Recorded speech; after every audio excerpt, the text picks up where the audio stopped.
tak boleh buat pelan sikit. Memang tak boleh kan? Dia tak ganggu recording. Dan India ada 167,000 keluarga. Kalau bagi soalan. Okey. Jadi soal saya adalah dengan langkah-langkah yang telah disebutkan oleh Pak tadi, adakah akan Selamat pagi dan salam sejahtera kepada semua dan terima kasih kepada pihak media yang hadir.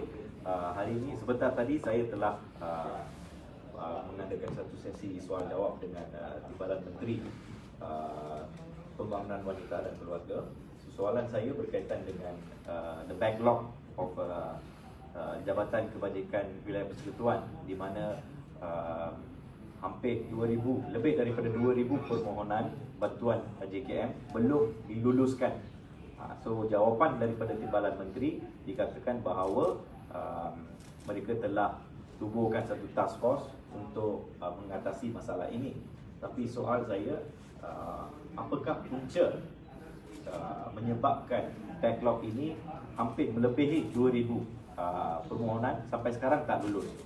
Bagi saya 2,000 lebih permohonan ini adalah permohonan daripada, khususnya daripada golongan B40 yang memerlukan bantuan segera. Sebab sekarang dalam musim ataupun wabak pandemik COVID-19 ini, banyak golongan B40 yang tak ada saving telah pun mengalami satu derita lah pada musim sekarang. Dan antara satu saluran yang mereka selalu dapat bantuan adalah saluran kerajaan, di mana JKM. Tapi permohonan mereka yang lebihi 2,000 belum dapat diluluskan. So jawapan daripada Timbalan Menteri juga mengatakan kaki tangan di Jabatan Kebajikan Wilayah Persekutuan telah pun menjadi frontliners untuk membantu mengatasi masalah wabak COVID di Kuala Lumpur. Tapi soal saya, kenapa kerajaan ataupun kementerian tidak mengambil langkah-langkah yang sepatutnya sebelum permohonan mencecah beberapa ratus. So permohonan yang melebihi 2,000 ini adalah bermula daripada bulan awal tahun ini, daripada sekarang. So orang yang mohon ini sampai sekarang belum dapat satu ketetapan.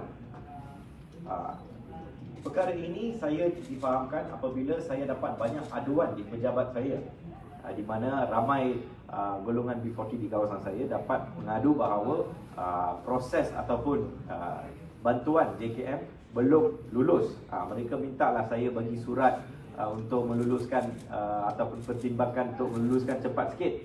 So apabila saya merujuk kepada JKM kata lebih daripada 2,000 tidak lagi lulus sebab kekurangan kaki tangan. So ini adalah satu masalah yang besar untuk warga kota.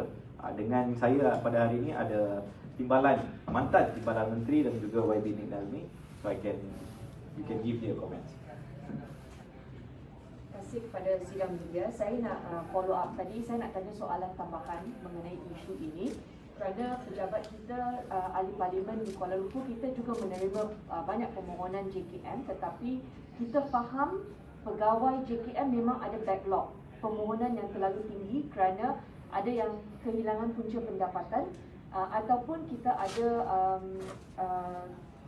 isu baru di mana tak cukup duit perbelanjaan setiap bulan. Kalau kita lihat sebelum COVID, kanak-kanak pergi sekolah, di sekolah ada banyak bantuan program makanan yang membantu kanak-kanak. Tetapi sekarang ini bila kanak-kanak tak pergi sekolah, jadi kos di rumah akan meningkat untuk ibu bapa.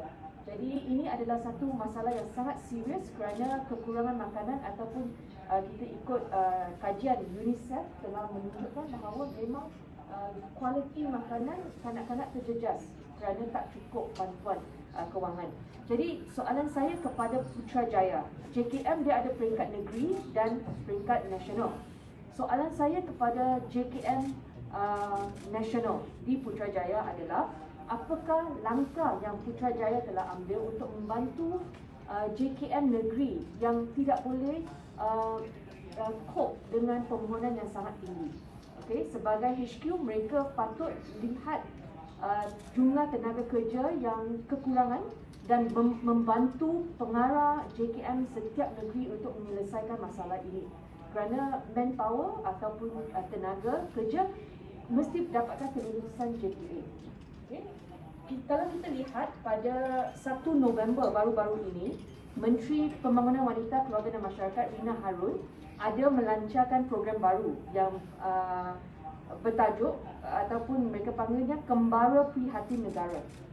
Kembara Prihatin Negara ini mereka buat roadshow, okay, untuk pergi bantu keluarga yang perlukan bantuan, dan mereka sasarkan 1 juta penerima bantuan. Kalau kita lihat berita ini, dengar sedap, 1 juta sasarkan dapat bantuan. Tetapi kalau kita dengar realiti jawapan Parlimen, 2,000 permohonan pun mereka tak boleh cope. Jadi soalan saya kepada pimpinan Kementerian Pembangunan Wanita, Keluarga dan Masyarakat, Menteri dan Timbalan Menteri adalah, kenapa lancarkan program baru kalau perkhidmatan sangat-sangat basic seperti permohonan bantuan kebajikan pun tenaga kerja dah tak boleh cope kerana peningkatan mesti akan tinggi kerana COVID. Kalau staf kita tak boleh cope, tugas pimpinan adalah jangan pergi memperkenalkan produk baru, okay, yang memerlukan tenaga kerja yang tinggi, dan ini akan mengganggu bantuan perkhidmatan asas JKM. Satu ya. Keduanya adalah, dalam sidang yang lepas saya telah pun bertanya, dalam suasana COVID kita akan ada permohonan ataupun panggilan telefon mengenai penderaan kanak-kanak. Okey, kerana keganasan rumah tangga akan berlaku, COVID, stres, semua itulah. Jadi bila kita ada kes yang meningkat, bila mereka telefon kerajaan ataupun talian kasih, yang perlu pergi untuk keluarkan kanak-kanak tersebut adalah pelindung kanak-kanak. Tetapi dalam sidang lepas kita telah difahamkan bahawa pelindung kanak-kanak, kerana tak cukup tenaga kerja, pelindung kanak-kanak juga perlu pergi buat bantuan makanan, bagi bantuan makanan, pergi buat kerja yang lain.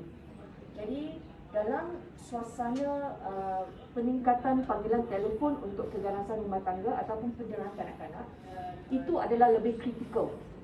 Kalau mereka terima panggilan, pelindung kanak-kanak ini pergi. Jadi apa yang kita telah bangkitkan adalah pimpinan KPWKM mesti mengecualikan semua pelindung kanak-kanak daripada tugas yang lain, supaya kalau ada permohonan, mereka kena respon serta-merta.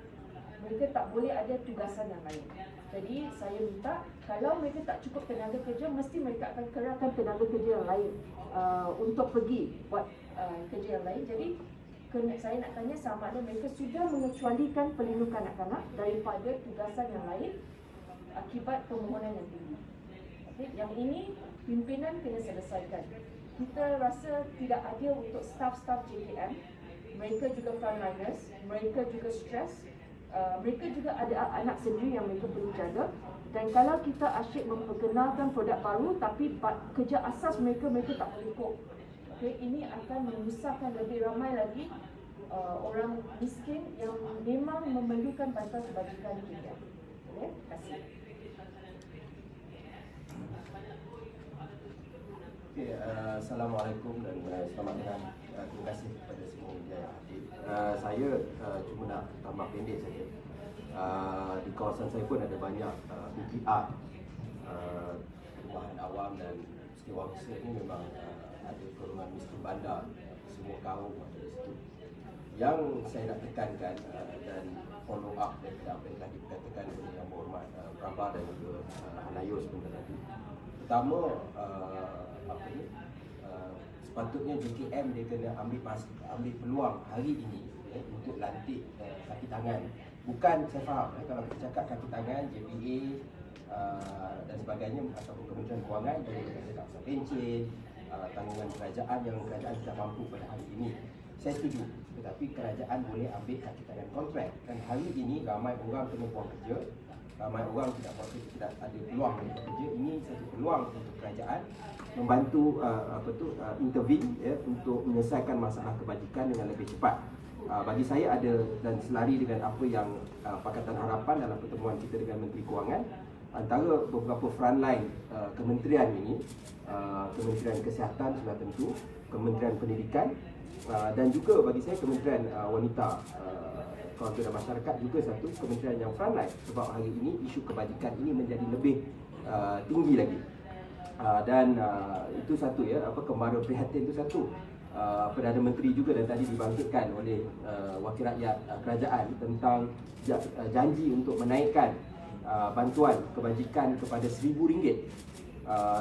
Bagi saya kami menyokong ya, tetapi kita nak tengok, kita harap benda itu dapat diterjemahkan sebab RM300 pun dah satu kadar yang sudah agak lama, dan dalam keadaan COVID hari ini kerajaan perlu mainkan peranan ya, sebab kita tahu syarikat dah banyak yang kena gulung tikar, potong gaji, buang pekerja, ataupun bankrupt terus.